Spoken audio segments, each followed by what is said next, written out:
कुटिया वाला बात है ना ओकर में चली ओकर में की आई कुटिया बाबे चले के चली तो चल ये भोजन पा लेता नहीं शिवार के मजा अलग है।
पता न कहाँ बन के दोनों को चल जानी सर हैं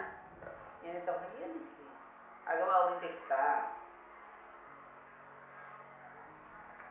वो हरिया के जानता बात तो देखो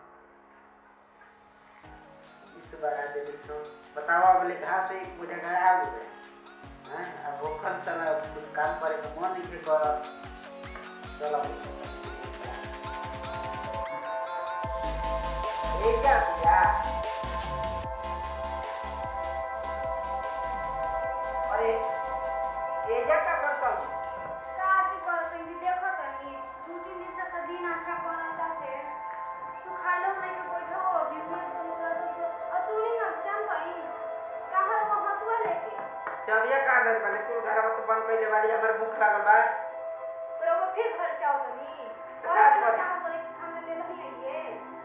भूख लागल बाटे जरा बोले सिलौटा को लोड़ा से तुम ले रही मेरा के दिमाग न चल के उनको बता ना दे बा भूख ना मर जाए जब बता दी के घर में तिजोरी रख के लूट के लेके चल जा दुकान में से ना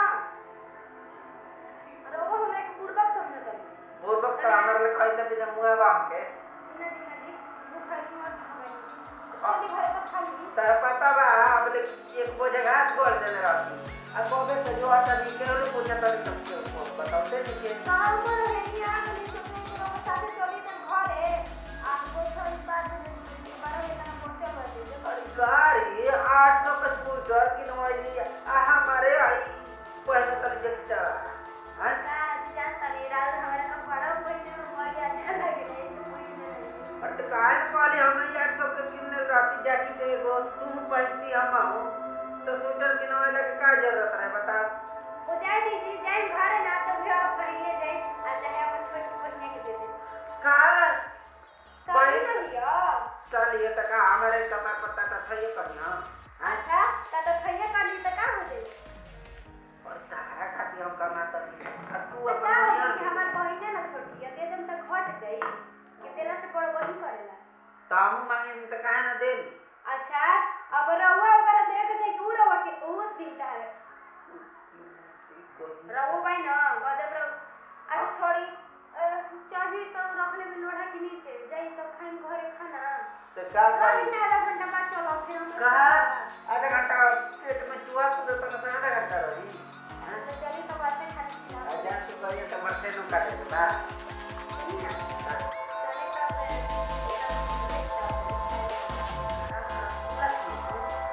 हाँ हाँ वाला अरे यार आजा फिर रास्ते में मैं हरा दो मोने कोई डाले खाते वही वाला तो दाल भात छोड़ दी हाँ दाल में छोड़ दी तो ये जा कैसे ये जा क्यों देख ली तब रे कहीं चल ये के बियाह शादी भइल बा तब बाहर के काजन का करतन ह हैं ए जी हमने कहा कुटिया वाला बात है ना ओकरे में चली ओकरे में की आई कुटिया बा चल के चली अब भूख त लागल रह बा चल ये भोजन क ले तनी आज सिवान के मजा अलगे ह घर त रोज रोज कर होते बा लेकिन बाहरा जवन हो जाए तो मस्ते रही चल चल ठीक बाजी चली ओकरे बाद तला पेट भरी गई घर जी का इतना किसिया रहनी हम बच्चों अब पहिले के चलन चल आओ